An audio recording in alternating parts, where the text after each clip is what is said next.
सभी लोगों को हमारी तरफ से नमस्कार और प्राणधारा फाउंडेशन की तरफ से आपसे सभी लोगों का स्वागत है कि आज का जो हमारा सेशन है, हमारा स्पाइन पाल्पेशन और बोन सेटिंग का क्वेश्चन आंसर्स का सेशन। उससे पहले थोड़ा सा हम इंट्रोडक्शन अपना बता देते हैं अपने सेशन का। फिर उसके बाद में जिन जिन लोगों के जो भी क्वेश्चंस होंगे उन क्वेश्चन को वन बाय वन लेते रहेंगे। तो सबसे पहले बात करें हम अपने सेशन की, तो ये सेशन हमारा क्यों जरूरी है, किन किन लोगों को सीखना चाहिए और इसका क्या प्रोसीजर होता है, ये थोड़ा सा मैं डिटेल से बता देता हूँ। एक्चुअली काफी सारे लोगों के जो क्वेश्चंस आए हैं उसका भी आंसर इसमें आ जाएगा। काफी सारे लोग कहते हैं कि सर ये कोई गवर्नमेंट से रिकॉग्नाइज है या किसी यूनिवर्सिटी से रिकॉग्नाइज है। इस चीज को लेके लोगों के बहुत सारे डाउट्स होते हैं। तो सबसे पहले मैं उसी डाउट को क्लियर करता हूँ। देखो, हम जो लोग ये 2 दिन का या 3 दिन का जो वर्कशॉप करा रहे हैं, ये वर्कशॉप एज ए स्किल्स हमारी अपडेट करने का है। कोई भी 2 या 3 दिन के वर्कशॉप से आपको कोई भी यूनिवर्सिटी का या कोई भी गवर्नमेंट का कोई ऐसा सर्टिफिकेशन नहीं होता है। जितने भी गवर्नमेंट के यूनिवर्सिटी के सर्टिफिकेशन होते हैं, मिनिमम 3 6 मंथ या 1 ईयर का इस तरह के सर्टिफिकेशन होते हैं। ये छोटी छोटी चीजें, छोटी छोटी टेक्निक्स होती है जिनसे हम अपनी प्रैक्टिस को इम्प्रूव करते हैं। अगर हम इनके डीप में जाना है तो उसके लिए हमें कोई भी डिप्लोमा या डिग्री वगैरह वो अलग से करनी होती है। उसके लिए भी हमारे पास कुछ ऑप्शंस है, जैसे श्रीधर यूनिवर्सिटी का हमारे साथ एक कोलैबोरेशन है। जैसे कोई अगर चाहता है कि मुझे 6 मंथ का कोई अगर सर्टिफिकेट करना है श्रीधर यूनिवर्सिटी से, तो उसका 6 मंथ का है, जिसमें कि उसका जो स्टडी होगी वो ऑनलाइन कराई जाएगी, महीने में 2 दिन ऑनलाइन। 6 मंथ का रहेगा और उसकी 16,000 रुपये फीस है, जो यूनिवर्सिटी को जाएगी। और यूनिवर्सिटी हमसे कोलैबोरेट करके या अपने लेवल पे वो उनको जो लेक्चर रहेंगे, स्पीकर रहेंगे, उनको अपॉइंट करेगी जो उनको स्टडी कराएंगे। ओके, तो इसके साथ ही एक सेकेंड, आप सभी लोगों को आवाज आ रही है? जी सर। ओके, तो इस तरह से प्रोसीजर रहेगा। तो अब जो सॉरी 6 मंथ का जो रहेगा, उस 6 मंथ में हमारा जो एग्जाम जो रहेगा वो ऑनलाइन रहेगा। और जो ईयर का रहेगा, 1 ईयर में क्या रहेगा, पढ़ाई सारी इसी तरह से ऑनलाइन रहेगी। लेकिन उसका जो एग्जाम होगा वो यूनिवर्सिटी जाके सीधा यूनिवर्सिटी में एग्जाम होगा, जिसकी 36,000 रुपये फीस है। अब ये दोनों ही आपको सर्टिफिकेट है, डिप्लोमा 6 मंथ का, 1 ईयर का, ये यूनिवर्सिटी के थ्रू ही आपको यूनिवर्सिटी की साइट में रहेंगे और आपको वहां से मिलेंगे। इसमें हमारा कोई रोल नहीं है। हमारा रोल इतना है कि हम जो 2 या 3 दिन का जो ट्रेनिंग वर्कशॉप करा रहे हैं, वो एक यूनिवर्सिटी का स्टैंडर्ड प्रोसीजर है कि हमें कितने स्टैंडर्ड से सिखाना है।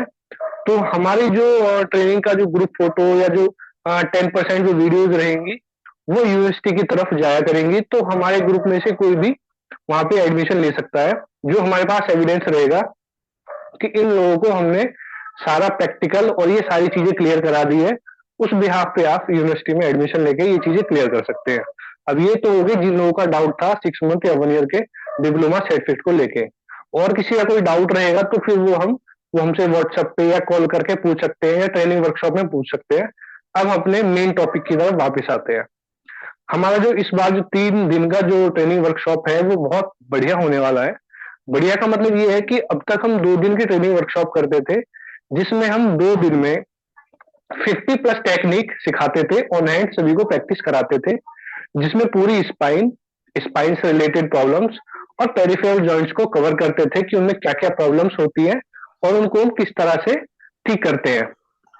लेकिन अब जो हमने किसी का माइक अनम्यूट रह गया है, ओके हो गया। तो अब की बार जो होने वाला है, हमारा फर्स्ट डे जो होने वाला है स्पाइन पाल्पेशन का। पाल्पेशन का मतलब क्या है, जैसे सपोज करो हमारे पास कोई पेशेंट आता है, तो हर कोई एक्सरे या एमआरआई इस तरह की रिपोर्ट हर कोई लेके नहीं आता है। तो ये एक ऐसा डायग्नोस्टिक टूल है जिसको हम टच करके, फील करके, मोबिलाइजेशन करके, रेंज ऑफ मोशन को देख के उससे हम पता लगा सकते हैं कि इस पेशेंट को क्या प्रॉब्लम हो सकती है और हमें इसको ट्रीटमेंट देना है या नहीं देना है। इतना डीप स्टडी है, क्योंकि कई लोग हमसे कहते थे इस बारे में कि सर हमें थोड़ा सा एडवांस लेवल करना है, आप एडवांस कब कराएंगे। तो हम हमेशा यही सोचते थे कि 50 जो टेक्निक्स हम बता रहे हैं ऑल ओवर बॉडी उसमें कवर होती है, और किस कंडीशन में करना है किस में नहीं करना है वो सारा हम उसमें डीपली बताते थे। किस तरह के पेशेंट्स आपको लेने हैं किस तरह के नहीं लेने हैं, क्या सेविरिटी रहती है और कहाँ पे रिस्क के फैक्टर्स हैं, उन सबको बताते थे डीपली। तो हमने अपने आप को थोड़ा इम्प्रूव किया, देखा क्या चीज और बेस्ट हो सकती है, तब हमने ये पाल्पेशन का ऐड किया, जिससे कि आप हर एक एंगल से हर एक चीज को बहुत डीप स्टडी करके फिर उसके अकॉर्डिंग ट्रीटमेंट आप आसानी से कर सकते हैं। इसमें ऐसी बहुत सारी चीजें पाल्पेशन में आपको सीखने को मिलेंगी जो आज तक आप लोग सोचते होंगे कि हमारी स्पाइन का L5 कहाँ पे है, S1 कहाँ पे है, L4 कहाँ पे है, थोड़े से कहाँ से कहाँ तक है, सर्वाइकल कहाँ से कहाँ तक है, और हमारी जो स्पाइन है उस स्पाइन के कौन कौन से पार्ट होते हैं, डिस्क कितनी होती है, वर्टिब्रे कितनी होती है, नर्व कितनी होती है, कौन सा पार्ट कहाँ से शुरू होता है कहाँ पे एंड है, किसका कहाँ कहाँ पे सर्कुलेशन जाएगा, किस पार्ट में प्रॉब्लम है तो उसके क्या क्या इफेक्ट दिखेंगे, किस किस कंडीशन में हम ट्रीटमेंट देंगे या नहीं देंगे। सपोज करो लोग पूछते हैं कि सर्वाइकल का ट्रीटमेंट बताइए, तो सर्वाइकल 7 टाइप्स का सर्वाइकल है, तो जो 7 टाइप का सर्वाइकल है जब तक हमें ये पता नहीं होगा कि कौन कौन से टाइप का है उसका क्या क्या इफेक्ट होता है तो उसका हम कैसे ट्रीटमेंट दे पाएंगे। तो ये कुछ कुछ चीजें इसमें ऐड की जाएंगी जिससे कि आपको अच्छी नॉलेज मिले। तो क्या होगा, जो हम एक मॉड्यूल लेके चल रहे हैं 100% साइड इफेक्ट फ्री मॉड्यूल, उसके तहत आपकी साइड इफेक्ट नहीं होंगे पेशेंट को। वरना तो लोग इसी चीज से डरते हैं ज्यादा से ज्यादा कि इससे साइड इफेक्ट बहुत ज्यादा होते हैं, और ये हकीकत भी है। कायरोप्रैक्टिक से साइड इफेक्ट के चांस ज्यादा होते हैं क्योंकि इसमें क्या है हम थ्रस्ट देते हैं झटका देते हैं, लेकिन हमारा जो पढ़ाने का तरीका है जो समझाने का जो तरीका है वो इस तरीके से कि हम उन सभी कंडीशंस को लेफ्ट करते हैं, उन सभी कंडीशंस को हटाते हैं जिसकी तरफ से हमारा कोई भी ऐसा रिस्क हो जिससे कि साइड इफेक्ट हो सकता है, सेफ करके बिल्कुल।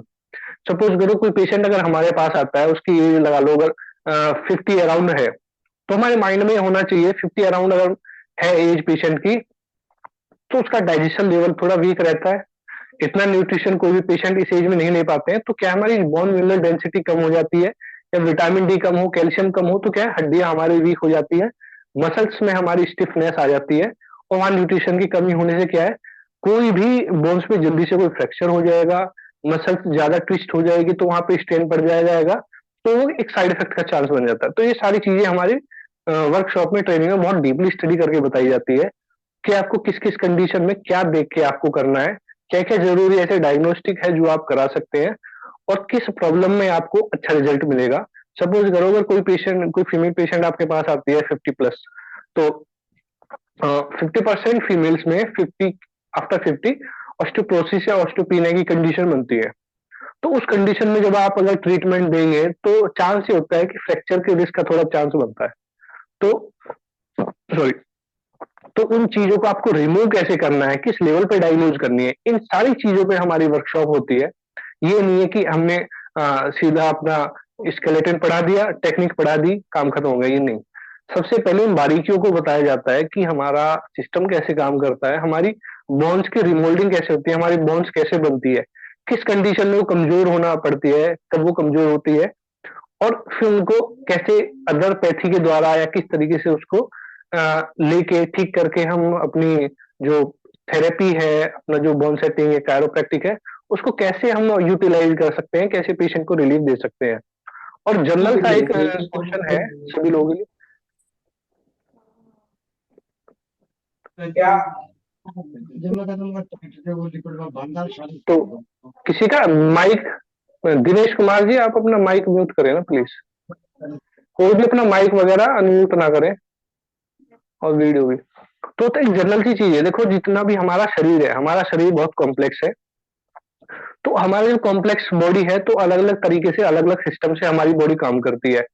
तो उसी के अकॉर्डिंग हमारा कोई भी एक पैथी कोई भी एक थेरेपी इसको ठीक नहीं कर पाएगी, ये हकीकत है।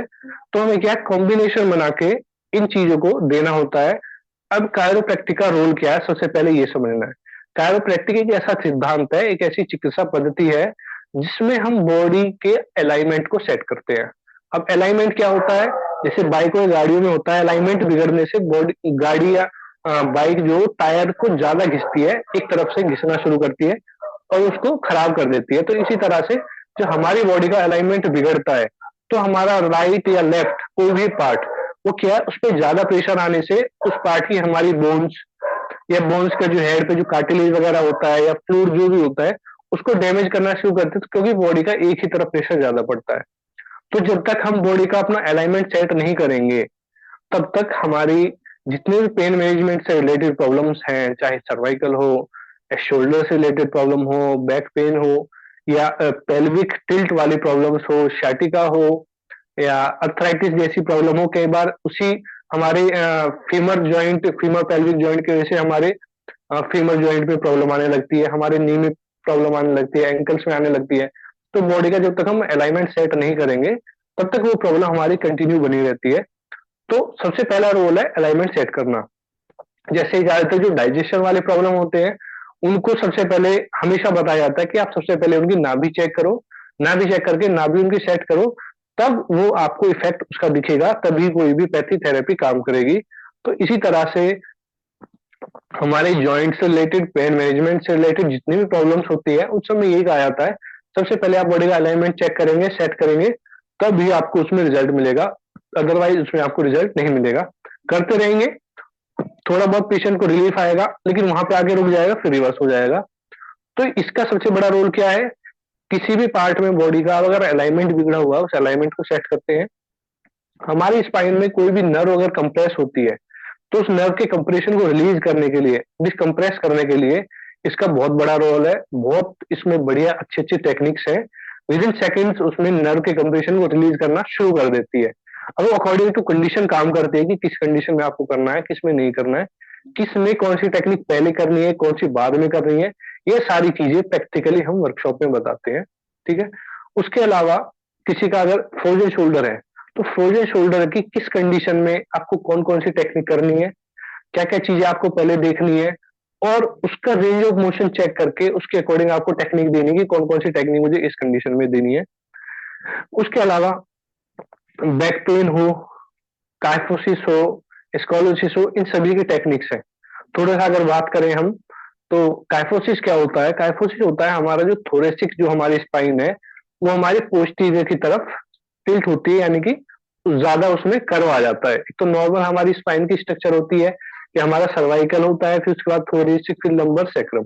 लेकिन क्या होता है, थोरेसिक हमारा ज्यादा बाहर की तरफ आ जाता है, वो हम्प बोलते हैं। कई लोग ऐसे कुबर सा हम्प जो बन जाता है उसको काइफोसिस बोलते हैं।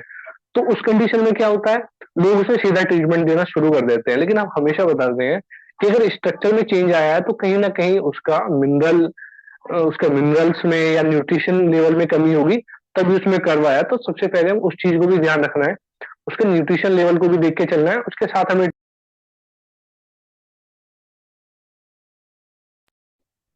अगर सीधा ही आप उसमें ऐसे ही ट्रीटमेंट देना अगर शुरू कर देंगे तो क्या होगा, वो जो पेशेंट को जो प्रॉब्लम है वो प्रॉब्लम बढ़ जाएगी। क्योंकि होगा क्या, जैसे आप वहां पे प्रेशर देंगे तो क्या है, वहां पे फ्रैक्चर का रिस्क बन जाएगा, क्योंकि वो बोन ऑलरेडी वीक है, वो कर्व हो गया। अगर आप वहां पे ताकत अगर ज्यादा लगाएंगे तो उसमें फ्रैक्चर का रिस्क बहुत ज्यादा हो जाएगा। तो इसलिए हमेशा जब भी हम इस तरह का कोई ट्रीटमेंट करते हैं तो हमें ये भी देखना है कि जो स्ट्रक्चर जो चेंज हुई है उसमें क्या रोल है, किसी को पोस्चर की वजह से हुई है या किसी को एज के अकॉर्डिंग न्यूट्रिशन लेवल की कमी की वजह से हुई है। तो ये सारी चीजें हमें देख के चलना होता है। तो इसी इन चीजों पे जो है बहुत स्टडी मतलब हम लोगों की, क्योंकि हम लोग शुरू से इसी में प्रैक्टिस करते हैं, स्पाइन से रिलेटेड पेरिफेरल जॉइंट्स में ही अपना जितने भी ट्रीटमेंट्स देते हैं इन्हीं में देते हैं। तो हमें इसका बहुत अच्छा एक तरह से एक्सपीरियंस है। तो इसलिए सभी को कोशिश यही करते हैं कि सभी को अच्छी टेक्निक्स अच्छे तरीके से बताया जाए, और कहाँ पे नुकसान के साइड इफेक्ट के ज्यादा चांस है उनको पहले बताया जाए, जिससे कि वो रिमूव कर सके। अदरवाइज बहुत सारे लोग इन चीजों को सीखने के बाद छोड़ चुके हैं, क्योंकि उनसे साइड इफेक्ट इतने ज्यादा हुए हैं, उनको इतना अच्छा इतने अच्छे तरीके से गाइड नहीं किया गया कि वो अपने इन साइड इफेक्ट्स को, इन चीजों को रिमूव कर सकें। तो मेरे ख्याल से मुझे अभी अपना सेशन खुद यही रोकना चाहिए। आप लोगों के अगर क्वेश्चन है तो आप लोग वन बाय वन पूछें, और अगर किसी के क्वेश्चंस नहीं होंगे तो थोड़ा मैं और इसको डिटेल में बताऊंगा। तो अगर किसी को कोई क्वेश्चन करना है तो प्लीज पूछ सकते हैं।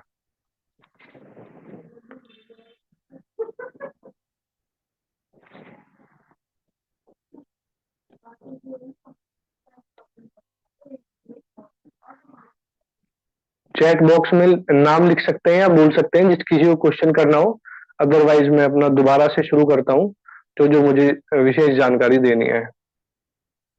चलो तब तक कोई किसी का अभी कोई क्वेश्चन नहीं है तो मैं कंटिन्यू करता हूँ। चैट बॉक्स में वो लोग अपना नाम लिख देंगे जिन जिन्हें कोई क्वेश्चन करना है या कोई डिटेल लेनी है। अच्छा, शुरू करते हैं। तो हमारी जो 3 दिन की जो वर्कशॉप है अभी फिलहाल दिल्ली में जो होने वाली है 19, 20, 21 जनवरी, 3 दिन की है। इसमें हमारा रहेगा सुबह 8 से शाम के 6 बजे तक का 3 दिन का कंटिन्यू सेशन चलेगा, जिसमें हमारा ब्रेकफास्ट, लंच और स्टेशनरी इंक्लूड रहेगी। हम जितना भी पढ़ाएंगे 3 दिन में और जितने भी प्रैक्टिस कराएंगे उस सबकी प्रॉपर रिकॉर्डिंग रहेगी, वीडियो रिकॉर्डिंग।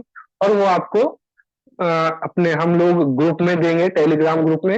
वो आपको अवेलेबल रहेगी, हमेशा उसका लाइफ टाइम एक्सेस रहेगा। जब भी आपको कोई डाउट लगेगा आप वीडियो से अपना करेक्शन कर सकते हैं। ये हो गया थोड़ा सा फैसिलिटी के बारे में। अब इस वर्कशॉप में हम क्या क्या पढ़ेंगे, इस वर्कशॉप में हम मेन स्पाइन से रिलेटेड और पेरिफेरल जॉइंट से रिलेटेड प्रॉब्लम्स के बारे में डीप स्टडी करेंगे, बहुत अच्छी, और में प्रैक्टिस भी करेंगे। तो काफी सारे लोगों को ये डाउट रहता है कि सर हम 2 दिन में कैसे सीख लेंगे, या हमें प्रैक्टिस करने को मिलेगा या नहीं मिलेगा। तो परमात्मा की दया से हमारे 8 से 9 बैच कंप्लीट हुए हैं 1 साल के अंदर अंदर। और आज तक कोई एक ऐसा बैच भी नहीं सिंगल निकला कि जिसमें हमने 50 टेक्निक ना सीखी हो या लोगों ने प्रैक्टिस ना किया हो। इसका मतलब ये है कि हम 2 दिन में 50+ टेक्निक बहुत अच्छे से प्रैक्टिस कर लेते हैं अभी तक जो किया है। और हर एक बंदे को, हर एक पर्सन को प्रैक्टिस का पूरा मौका मिलता है। जब तक हर एक बंदा ये नहीं कहता कि हाँ सर प्रैक्टिस होगी, जब तक सभी लोग नहीं कहते कि सर हाँ हमारी प्रैक्टिस होगी, तब तक हम नेक्स्ट टेक्निक की तरफ नहीं चलते। सभी को प्रैक्टिस का पूरा मौका दिया जाता है, जिससे कि अगर वो हमारे सामने टेक्निक नहीं करके देखेंगे तो उनको कुछ पता नहीं चलेगा उनका माइनस पॉइंट का। हम इसीलिए बोलते हैं कि हमारे सामने आप जितनी प्रैक्टिस करोगे उतना आपको अगर कमियों का रहेगा तो आप हमसे पूछ सकते हैं सर ये मेरे से नहीं हो पा रही टेक्निक, आप मुझे इसे रिपीट बताओ। और हम यही बोलते हैं, सॉरी, थ्योरी पार्ट में या प्रैक्टिकल पार्ट में किसी का कोई भी डाउट हो, कभी भी क्वेश्चन हो, आप पूछो, आपको जितना पूछना है। अगर आप पूछोगे नहीं तो आपको अंदर से वो फीलिंग ही नहीं आएगी कि हम सीखने के लिए आए हैं। तो आपको जो भी क्वेश्चन करना है उस टॉपिक से रिलेटेड, कभी भी कोई भी कोई क्वेश्चन हमारे ट्रेनिंग सेशन में अलाउड है। ऐसा नहीं है कि हम कहेंगे लंच के बाद या चाय के बाद, ऐसा कुछ नहीं। जो जिसका क्वेश्चन है अगर उसी टाइम का है तुरंत उसका जवाब दिया जाएगा, इसका जो भी क्वेश्चन हो। उसके अलावा हम हमेशा यही कहते हैं कि वहां पे क्या होता है, ज्यादातर लोग जो प्रैक्टिस करके थक जाते हैं तो बातें करने लगते हैं। तो हम ये कहते हैं कि आप बातें करो, कोई दिक्कत नहीं है। लेकिन आप लोग जो दूर दूर से आए हो, अपना टाइम देने के लिए आए हो, तो ज्यादा से ज्यादा आप जो आपस में जो बात भी करो तो टॉपिक से रिलेटेड करो। ये चीज हमारी समझ में नहीं आ रही है ना सर, हमें सर से ये पूछना है, ये चीज हमें पूछनी है, तो हम अपनी प्रैक्टिस को और बेटर कर पाएंगे। क्योंकि कई बार ऐसा होता है कि कोई चीज उनके माइंड में है, हमारे माइंड में शायद नहीं है, तो वो लोग पूछते हैं तो हम उसका अच्छे से जवाब दे सकते हैं। तो इस तरह से सेशन रहता है। तो अब बहुत सारे लोग ये कहते हैं कि सर हम लोग इसके साथ कोई मेडिसिन दे सकते हैं या नहीं दे सकते, या हमें क्या क्या चीजें करनी चाहिए इसके साथ में, खाली पेट करना है या खाने के बाद करना है। तो वैसे तो वो टॉपिक हमारा ट्रेनिंग का है, लेकिन फिर भी हम बता देते हैं। क्योंकि ये कायरोप्रैक्टिक में हम क्या पेशेंट को कभी दाई साइड, कभी बाई साइड, कभी उल्टा लेटाते हैं, कभी सीधा लेटाते हैं। तो कोशिश यही करते हैं या तो पेशेंट खाली पेट हो या खाने के 3 घंटे के बाद ट्रीटमेंट कराए। क्योंकि क्या है, कई बार हम उल्टा लेटा के भी पेशेंट को टेक्निक्स देते हैं, तो उसमें क्या होता है पेट की तरफ थोड़ा सा दबाव पड़ता है, किसी को वॉमिट वगैरह ना आ जाए, कुछ ऐसा ना आ जाए, इन चीजों का भी ध्यान रखना पड़ता है। तो ये जनरल चीजें हुई। फिर हम जो भी टेक्निक दे रहे हैं हम क्या करते हैं, हम स्ट्रक्चर से रिलेटेड और जो भी ऐसी प्रॉब्लम्स हुई है, नर्व कंप्रेशन हुआ है या फ्रोजन शोल्डर हुआ है या शाइटिका है, इन सब चीजों में काम करते हैं। तो आप कोई मेडिसिन चाहो दे सकते हो, कोई दिक्कत नहीं है। बस ये आपको पता होना चाहिए कि मेडिसिन ये प्रॉब्लम को ठीक करेगी, ना कि प्रॉब्लम को बढ़ाएगी। इन चीजों पे ध्यान देना होता है। बहुत सारे लोग योगा भी करते हैं। अब योगा वाले कहते हैं कि सर हमारे साथ ये चीज अच्छा काम करेगी नहीं करेगी, तो उनको मैं यही बोलूंगा कोई भी एक्सरसाइज वगैरह आप करा रहे हो अच्छा है, लेकिन कई बार क्या होता है पेशेंट इस हालत में नहीं है कि वो एक्सरसाइज वगैरह कर पाए। तो उससे पहले आप उसका अच्छे से अलाइनमेंट सेट करो। जिस पार्ट में प्रॉब्लम है उस पार्ट के लिए जितनी भी हमारी टेक्निक्स है, उसकी स्टिफनेस को रिलीज करने के लिए, अलाइनमेंट करने के लिए, नर्व कंप्रेशन को रिलीज करने के लिए, तो वो चीजें आप कर सकते हैं। वो करेंगे तो क्या होगा, फिर वो एक्सरसाइज करना या बॉडी को फ्लेक्सिबल बनाना इजी हो जाएगा। अदरवाइज कोई भी एक्सरसाइज पेशेंट नहीं कर पाएगा। तो ये सारी चीजें हैं। और कई लोगों को जैसे क्वेश्चन आए कि सर जैसे हम ये टेक्निक अगर करते हैं, ये ट्रीटमेंट देते हैं, तो कितना टाइम पेशेंट को ट्रीटमेंट देना होता है या कितनी सिटिंग में पेशेंट ठीक होता है। तो ये सीधी सी एक बात इस तरह से है कि जब पेशेंट की अगर प्रॉब्लम एक्यूट है तो वो जल्दी ठीक होगी। अब डिपेंड करता है, हो सकता है वो पहले दिन में उसको रिलीफ मिल जाए या फिर 5 7 या 10 सिटिंग में उसको रिलीफ आए। और वहीं किसी की प्रॉब्लम क्रॉनिक है तो क्रॉनिक का ये एग्जैक्ट पता नहीं होता है कि कितने टाइम में ठीक होगी। हाँ, ये एक रेशियो जरूर है कि जैसे जैसे हम ट्रीटमेंट देते जाएंगे पर सिटिंग पेशेंट को कितना रिलीफ आ रहा है उसकी हिसाब से ही हम उसकी सेटिंग को अल्टरनेट करते जाएंगे, या हमें पता लगता जाएगा कि हमने जो ट्रीटमेंट दिया है 10 या 12 सीटिंग में उसको इसको 60 70 या 80% पेशेंट की रिकवरी हुई है। तो उसकी के अकॉर्डिंग इसको कितना टाइम लगेगा पेशेंट को, इस पर डिपेंड करता है। और सबसे पहली और जरूरी बात, सॉरी, बहुत सारे लोग ये सोचते हैं कि जो कायरोप्रैक्टिक है ये सिर्फ चटकाने के पर्पज से है, अगर साउंड आया तो हुई, अदरवाइज नहीं हुई। जबकि ये एक मिथ्या है एक तरह से, ऐसा कुछ नहीं है। आवाज आना, साउंड आना वहां का एक मैकेनिकल फंक्शन है। लेकिन जो हम टेक्निक्स जो दे रहे हैं उसको हमें बारीकी से समझना है कि जहाँ किसी भी पार्ट में हम टेक्निक्स दे रहे हैं तो वहां की मोबिलिटी को इंक्रीज करना, उस पार्ट को फ्री करना मेन हमारा पर्पज वो है। तो साउंड आ भी सकता है, नहीं भी आ सकता है, तो इस चीज पे ज्यादा ध्यान नहीं देना है। अपने ट्रीटमेंट पे फोकस ज्यादा करना है, उसी के अकॉर्डिंग ये ट्रीटमेंट चलते हैं। ऐसा नहीं है कि आवाज आई तो ही ट्रीटमेंट सक्सेस है। ये लोगों ने एक मेंटली अपना बना लिया है, क्योंकि ऐसा कुछ नहीं है। जबकि 50 60% केसों में साउंड आता है, लेकिन वो जरूरी नहीं है, कंपलसरी नहीं है। मेन फर्क पड़ता है कि हमें किस कंडीशन में पेशेंट को ट्रीटमेंट देना है, किस कंडीशन में नहीं देना है। अगर वो उस चीज पे ध्यान रहेगा हमेशा तो रिजल्ट सुपर आएंगे। लेकिन अगर आप उस चीज पे ध्यान नहीं देंगे, जल्दबाजी में ट्रीटमेंट देंगे या साउंड पे ध्यान रहेगा, ध्यान नहीं रहेगा। ये लोग क्या करते हैं, बार बार थ्रस्ट देते हैं, बार बार थ्रस्ट देते रहते हैं, बार बार थ्रस्ट नहीं देना होता। जितना बताया जाता है क्लास में बहुत बारीकी से बताया जाता है कि कब आपको थ्रस्ट देना है, कब नहीं देना है, वो सारी चीज बिल्कुल बारीकी से बताई जाती है। अगर आप उसको कंसंट्रेट करके सीखोगे और उसको रिपीट करके वीडियोज को या किसी भी जो टेक्निक बताई जाती है उनको अगर रिवाइज करके देखते रहोगे, डेली अगर एक वीडियो को भी आप देखोगे तो माइंड में आपके बैठते जाएगी। जैसे जैसे प्रैक्टिस करते जाओगे तो आप परफेक्ट होते जाओगे। इसी तरह से रहता है। काफी लोग फिर ये पूछते हैं कि सर हम इसको प्रैक्टिस कैसे करें जब तक हमारे पास ज्यादा क्लाइंट नहीं है। तो हम उसका भी ये बताते हैं कि आप महीने में 15 दिन में या 20 दिन में या 2 महीने में आप कोई भी ऐसा फ्री ट्रीटमेंट कैंप लगाएं। और आपके आसपास जो आपके साथ जो जिन्होंने कायरोप्रैक्टिक सीखा है, टेक्निक सीखी है, उनको आप इनवाइट करो और अपने फ्री कैंप रखो। उसमें आप भी प्रैक्टिस करो, उन लोगों से प्रैक्टिस कराओ, लेकिन जेन्युइन तरीके से डायग्नोज करके अच्छी प्रैक्टिस करना है। ये नहीं कि अगर वो लोग फ्री में आए हैं तो उनको कुछ भी करना है, ऐसा नहीं है। अपनी प्रैक्टिस को अगर आपको बढ़ाना है, इंप्रूव करना है, तो उनका प्रॉपर फीडबैक भी आपको लेना है, उनका नाम नंबर लिखना है, उनको प्रॉब्लम क्या है वो सारा डेटा लेना है। और जब वो ट्रीटमेंट करा के जाए तो हफ्ते के बाद में कम से कम आपको उनका रिव्यू लेना है कि जी हमने जो आपको ट्रीटमेंट दिया था उसको आपको क्या इफेक्ट आया, क्या रिलीफ मिला। जिससे आपको पता चले कि हमने जो ट्रीटमेंट दिया है, ये हमने ट्रीटमेंट दिया उसका इस प्रॉब्लम में क्या इफेक्ट आया या नहीं आया, उनकी प्रॉब्लम बढ़ गई तो आपको ये भी प्रैक्टिस अच्छे से हो जाएगी। तो इस तरह से आप अपना धीरे धीरे प्रैक्टिस को अच्छा कर सकते हैं। और भी और भी इस तरह के क्वेश्चन आते हैं, जैसे कई लोग पूछते हैं कि सर अगर किसी को बोन मिनरल डेंसिटी वीक है, किसी की हड्डियां कमजोर है, तो उसके लिए क्या करें। तो उसके लिए हम यही बताते हैं, किसी भी पैथी के साथ अगर आप बोन मिनरल डेंसिटी को अच्छा कर सकते हैं तो आपको पहले उस पर ध्यान देना है। उससे पहले आपको सिर्फ बहुत हल्का हल्का उस पार्ट से रिलेटेड अलाइनमेंट वगैरह सेट करना है। और पेशेंट को हमेशा यही बोलना है कि आपको अपनी डाइट पे ज्यादा फोकस रखना है, क्योंकि डाइट में प्रॉपर मिनरल नहीं है तभी हमारी बॉडी वीक होती है। सॉरी, तो जब तक बॉडी वीक रहेगी तो हमें कायरो उसमें नहीं देना है कंडीशन में। और उसके लिए क्या क्या हमें देखना होता है, पेशेंट की बॉडी को दबा के, टच करके, चला के देखना है पेशेंट को, तो वो सारी चीजें उसी में आती है। वो सारा डायग्नोज का पार्ट होता है।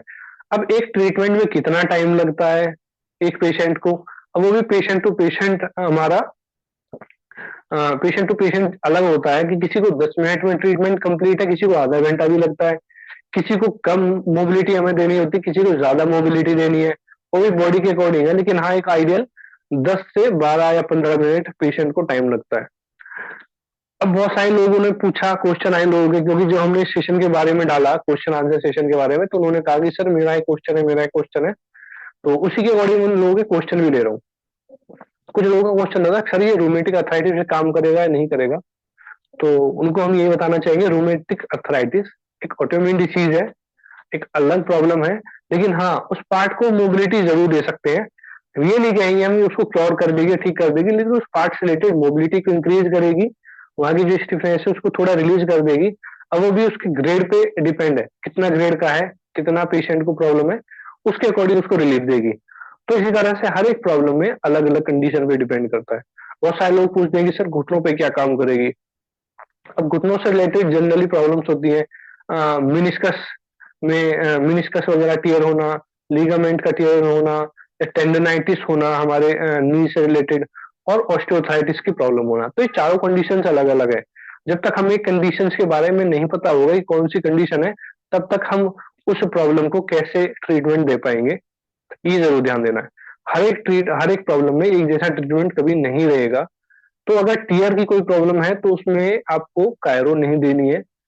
कोई भी इस तरह का अगर इन्फेक्शन है, वहां पस वगैरह बनी हुई है, ओपन वाउंड वगैरह है और स्टिचेस वगैरह है, तो उस कंडीशन में आपको कायरो नहीं देना है, वरना उससे प्रॉब्लम बढ़ेगी। हाँ अगर किसी पार्ट में स्टिफनेस है, कोई इन्फेक्शन वगैरह, कोई वाउंड वगैरह नहीं है, कोई इंजरी नहीं है, तो वहां पे ट्रीटमेंट देना है। जैसे ऑस्टियोआर्थराइटिस है, grade 1, grade 2, grade 3, treatment grade 4 तक भी दे सकते हैं, लेकिन क्या ग्रेड 4 में आने के बाद आपका रिलीफ पेशेंट को कम आएगा। ग्रेड 1, ग्रेड 2, ग्रेड 3 तक अच्छा पेशेंट को रिलीफ आएगा, स्टिफनेस अच्छी रिलीज होगी। अब वो किस हद तक रहेगी, कितना आराम आएगा सारा, वो आपको ट्रेनिंग में बहुत डीपली बताया जाता है, उसका साइंटिफिक रीजन भी बताया जाएगा कि किस वजह से सारा होता है।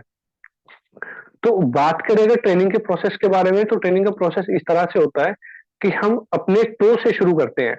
टो से बॉडी की ऊपर की तरफ लेके चलते हैं, हमारे टो से, फिर हमारा एंकल्स, नी, पेल्विक, लंबर, उसके बाद में थोरेसिक, सर्वाइकल, शोल्डर्स, इस तरह से फ्लो में ऐसे लेके चलते हैं, जिससे कि 1 बाय 1 हम पूरी बॉडी का अलाइनमेंट भी सेट करते हुए जाए और ट्रीटमेंट की सीरीज भी अपनी सेट हो जाए। और उस कंडीशन में क्या है, कोई भी जल्दी से उस प्रॉब्लम, जो टेक्निक सिखाई जाती है उनको जल्दी से भूलते नहीं है। तो इस तरह से ये सारा हमारा प्रोसीजर लेके चलते हैं हम लोग। और जैसे बहुत लोगों के क्वेश्चन आए कि सर ये sciatica पे कितना काम करता है, तो मैं उन लोगों को ये बताना चाहूंगा कि इसका मेन ही इफेक्ट हमारे लंबर एरिया पे बहुत अच्छा इफेक्ट है। सर्वाइकल पे भी है, थोरेसिक पे भी है, लंबर पे बहुत अच्छा इफेक्ट है, क्योंकि sciatica की प्रॉब्लम जब भी होती है हमारे L4, L5 या L5S1 में हमारी नर्व के कंप्रेशन से होती है। तो इसमें नर्व को डिकम्प्रेस करने की ही बहुत अच्छी टेक्निक है।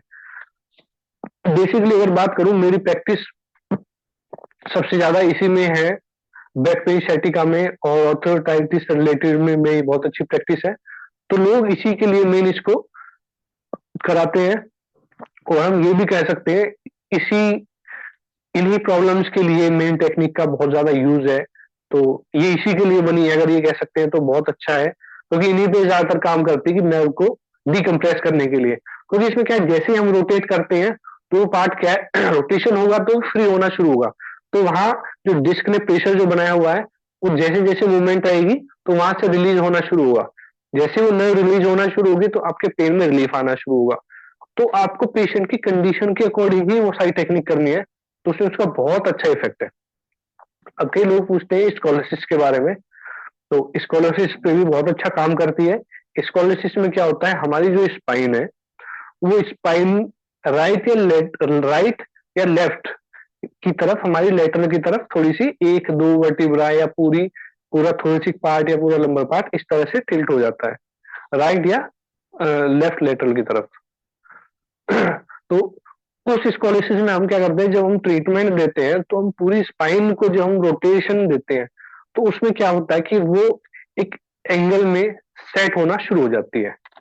ठीक है, तो इस तरह से हम उसको कवर करते हैं। लेकिन स्कॉलरशिप भी होता कैसे है, उसके साइंटिफिक रीजंस क्या है, वो सारी चीजें, क्योंकि यहाँ पे इतनी सारी चीजें बताना पॉसिबल नहीं होगी, टाइम कम है। तो मेन बात ये है कि जब हम एक एनवायरनमेंट में अच्छे में होते हैं तो वहां हम भी खुल के सारा डिस्कस करते हैं, स्टूडेंट्स भी सारा डिस्कस करते हैं।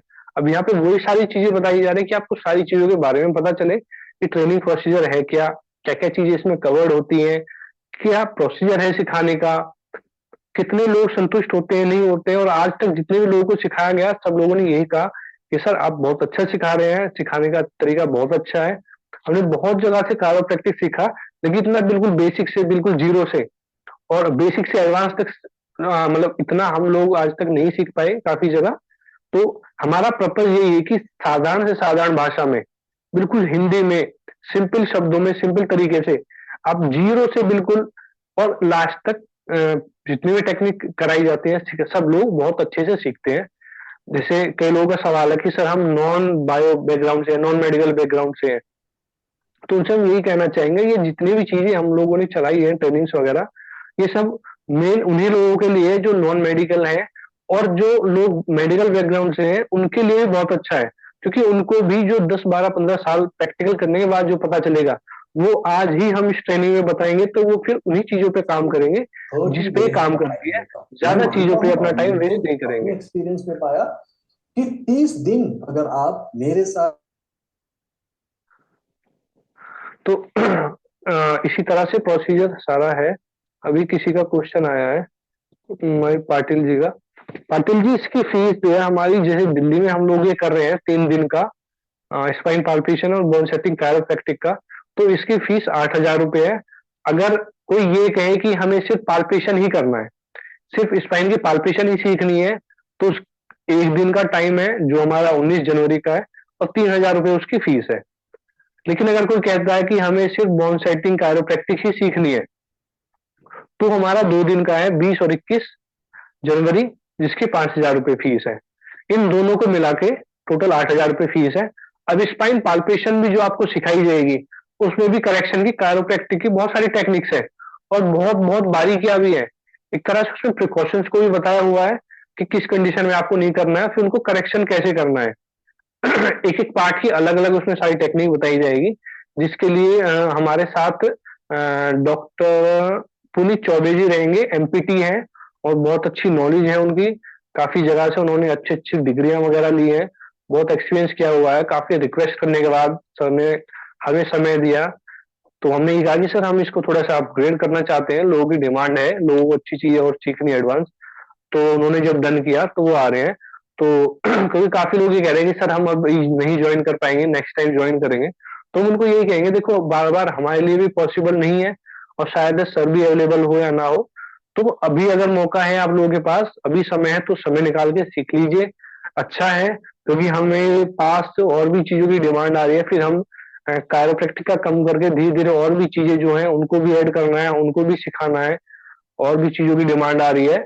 बहुत सारी थेरेपी इस तरह की है जिनमें परफेक्शन की जरूरत है, तो उनको भी परफेक्शन के साथ हमें एक ही सीरीज में लेके आना है, क्योंकि हमारा मोटिव यही है कि जितने भी अल्टरनेट थेरेपीज है उनको एक अच्छे वे में और अच्छे ट्रेनर की, अच्छे टीचर की गाइडेंस में अच्छे से कराया जाए। तो हम इसीलिए इन चीजों को लेके चले जिससे कि हम साइड इफेक्ट को हटा सकें, प्रॉपर 100% इसको साइड इफेक्ट फ्री कर सकें। क्योंकि हर लाइन का अपना एक एक्सपर्ट होता है, तो हमारी इसमें इतनी परफेक्शन है तभी हम ये चीजें करा रहे हैं। इसके साथ साथ बहुत सारी और भी चीजें हैं जो समय समय पर जरूरत पड़ती है जैसे जैसे करने की, वो सारी चीजें इन फ्यूचर आपको गाइड करते रहेंगे, बताते रहेंगे। और जैसे हम लोगों ने प्लान यही बनाया कि हम और भी चीजों की ट्रेनिंग वगैरह कराएंगे, जो जिसमें परफेक्ट है उसी से कराया जाए, क्योंकि इन फ्यूचर क्या है आप लोगों को गाइडेंस की जरूरत होगी। तो अगर एक ही चीज, एक इंसान सारी चीजें सिखाएगा तो आपको प्रॉपर गाइडेंस नहीं मिल पाएगी। तो इसीलिए हमेशा यही ध्यान रखना है कि अगर एक्सपर्ट से आप करेंगे तो अच्छा रहेगा। तो हमारी यही कोशिश रहेगी कि आप लोग अगर कभी फ्यूचर में गाइडेंस चाहे तो वो ट्रेनर आपको गाइड कर सके, प्रॉपर आपके डाउट्स को क्लियर कर सके। कोई मैसेज आया है क्वेश्चन का? 5 मिनट बाकी है। Doctor Anil college, Sangli Maharashtra. Sir आपके 3 दिन सेशन नेक्स्ट टाइम कब होगा? सर अभी तो हम नहीं बता सकते कब होगा, लेकिन हाँ आप सभी लोगों से ये रिक्वेस्ट है कि आप लोग जितने भी ज्वाइन कर रहे हैं, या जितने लोग भी बाद रिकॉर्डिंग सुन के कोई भी क्वेश्चन आपके मन में हो, जानना चाहते हैं, तो सिंपल तरीका है, आपके पास जो भी, जिस भी व्हाट्सएप नंबर से, जहां से भी आपके पास ये मैसेज आया है जूम मीटिंग का, तो आप उसी व्हाट्सएप पे अपना कर देना अपना क्वेश्चन कि सर मेरा एक क्वेश्चन है। तो आपको उसी व्हाट्सएप नंबर पे रिवर्ट, आपको उसका रिप्लाई करके आपको बताया जाएगा। आपको ये रिव्यू की वीडियो चाहिए, ट्रेनिंग किस तरह से दी जाती है, 10 15 मिनट की कोई वीडियो आपको चाहिए, वो मिल जाएगा। आपको डेट का, टाइम का और फीस का, कोई भी शेड्यूल का आपको पता करना है। आप किस स्टेट में सीखना चाहते हैं, वहां की क्या डेट रहेगी, तो आप उस व्हाट्सएप पे अगर करेंगे तो आपको उस पर रिप्लाई मिल जाएगा, नो डाउट। और अभी 1 महीने के बाद में हमारा मार्च में पुणे में रहेगा। हाँ, मार्च में पुणे में रहेगा, क्योंकि जनवरी का तो दिल्ली में हो गया। तो वही है कि जैसे जैसे लोगों की इंक्वायरी आती है उसी के हिसाब से हम अपना शेड्यूल बनाते हैं और लगभग 1.5 महीने पहले हम अपना अनाउंस कर देते हैं, जिससे कि हम लोगों को भी एक्स्ट्रा बुकिंग्स वगैरह देनी होती है, अपना टाइम निकालना पड़ता है, क्योंकि क्या है हम भी अपना जो प्रैक्टिस करते हैं तो हमें उसमें से भी टाइम निकालना पड़ता है। हमारे पेशेंट है जो कहते हैं कि सर हमें भी थोड़ा ट्रीटमेंट के लिए टाइम दो, आप ट्रेनिंग में ज्यादा बिजी हो। तो हम भी अपना क्लिनिक का भी ध्यान रखना पड़ता है पेशेंटों का, उसी के अकॉर्डिंग 1.5 महीने पहले अपना शेड्यूल बनाते हैं। तो जिस किसी को भी पूछना है वो कोई भी क्वेश्चन वगैरह कर सकते हैं, अपना व्हाट्सएप पे अपना क्वेश्चन डाल दें, उनको उसका जवाब दिया जाएगा पूरा पूरा, डाउट में ना रहे। ओके, हम पुणे में, ठीक है सर, पुणे में आप अटेंड कर सकते हैं, कोई दिक्कत नहीं है। पुणे में हमारा शायद मार्च के फर्स्ट वीक में, शायद अगर कोई कोई ऐसा फेस्टिवल वगैरह अगर कुछ नहीं है तो मार्च के फर्स्ट वीक में हम कोशिश करेंगे कराने की, कोई दिक्कत नहीं है। और अगर और किसी का कोई क्वेश्चन हो तो पूछ सकते हैं, हमारे पास 1-2 मिनट ही बचे हैं। नेक्स्ट सेशन की जरूरत किसी है का कोई क्या? क्वेश्चन? नहीं, नेक्स्ट की जरूरत तो है नहीं अभी। बस ठीक है, हाँ, बस 2 मिनट बाकी किसी है। का कोई क्वेश्चन? हाँ, 2 मिनट बाकी है, किसी का कोई क्वेश्चन हो तो पूछ सकते हैं। नहीं तो ग्रुप में पूछ ले। अच्छा, हाँ, अच्छा, कई लोगों के क्वेश्चन है स्टे के बारे में, तो स्टे के बारे में भी हम आप लोगों को बता दें कि जहाँ पे हमारा प्रोग्राम है करोल बाग में, वहाँ वो भी एक होटल है, उसके आसपास भी सैकड़ों होटल है, कोई वहां भी रूम ले सकते हैं, अदरवाइज भी रूम ले सकते हैं, वो आपका खुद की पॉकेट से होगा, आप वहां पे रूम ले सकते हैं। और भी पहाड़गंज में आर के आश्रम के पास बहुत सस्ते रूम है, तो जिसको जो फैसिलिटी हो वहां पे रूम ले सकते हैं। ब्रेकफास्ट, लंच की और 2 बार टी की फैसिलिटी हमारी तरफ से रहेगी, स्टेशनरी हमारी तरफ से रहेगी, पूरे सेशन की वीडियोग्राफी वो आपको प्रोवाइड की जाएगी, जैसे पिछले सभी बैच की गई है। तो कोई आपको डाउट करने की जरूरत नहीं है, बस ये है कि आपको मन बनाना है, आपको सीखना है, अपग्रेड करना है, अपने आप को अपडेट करना है, तो आप सीख सकते हैं। कोई भी एक पैथी या थेरेपी के बल पे आप पेशेंट को ठीक नहीं कर पाएंगे। मल्टीपल चीजें जब आप सीखेंगे तब आपके पास एक ऐसा हथियार रहेगा, जब आपको जरूरत है तो वो हथियार छोड़ देंगे। क्योंकि कई बार क्या जरूरत होती है कि आप कपिंग भी दे रहे हैं, एक्यूपंक्चर भी दे रहे हैं, ऑरिकुलर भी कर रहे हैं, पंचकर्मा भी कर रहे हैं, लेकिन आप नर्व को डिकम्प्रेस नहीं कर पा रहे, तो ऐसी टेक्निक है विद इन सेकेंड ये नर्व कंप्रेस करना शुरू कर देगी। अब किस कंडीशन में कायरो पहले देना है, किस में बाद में देना है, क्या थेरेपी से पहले देना है, किसके बाद में देना है, ये अकॉर्डिंग टू कंडीशन डीपली और बहुत प्रैक्टिस जो हमने किया, क्योंकि हमने बहुत सारी चीजें की हुई है, acupuncture, auricular, panchakarma, cupping, naturopathy, इस तरह की बहुत सारी टेक्निक्स। तो हम इसको उसी हिसाब से मॉडिफाई करेंगे, हमें कब ज्यादा जरूरत है और 1 कब मिनट। पेशेंट को साइड इफेक्ट ना हो, उसके हिसाब से ही हम उसको अप्लाई करना शुरू करते हैं। कोई भी एक थेरेपी या पैथी हमारी इस तरह की प्रॉब्लम को ठीक नहीं कर पाती है। सपोज करो कोई पेशेंट ऐसा है वो सर्जरी करा के आए हैं, तो हम उसमें कायरो नहीं दे सकते, ठीक है, तो उसमें अदर किसी पैथी की हेल्प लेंगे। लेकिन कोई पेशेंट अगर हेल्दी है, थोड़ा वीक है, तो उसको न्यूट्रिशन लेवल बढ़ा के किसी भी तरीके से उसको देंगे टेक्निक, उसको बहुत जल्दी रिलीफ मिलेगा। अदर चीजों के साथ में हम उसे बहुत अच्छा और भी रिलीफ दे सकते हैं। और जितनी भी हम पैथी या थेरेपी ऐड करेंगे पेशेंट को ज्यादा टाइम लगेगा, तो पेशेंट खुद कहेंगे जहाँ मेरे साथ ये एफर्ट कर रहे हैं मेरे लिए जेन्युइन है। अब ये तो समझदारी नहीं है कि आपने 1-2 पैथी या थेरेपी सीख ली, बाकी के लिए आपको वो जी वहां जाओ, वहां जाके ट्रीटमेंट कराओ, तो उसमें आपका ही नुकसान है। अपग्रेड अपने आप को जितना करोगे, जितनी चीजों अच्छी चीजों को पकड़ोगे और अच्छी जगह से सीखोगे, तो उसमें आपका ही फायदा है, चीजें मल्टीप्लाई होंगी, पेशेंट जेन्युइन आपके लिए रहेगा कि हाँ डॉक्टर साहब के पास इतनी सारी 5-6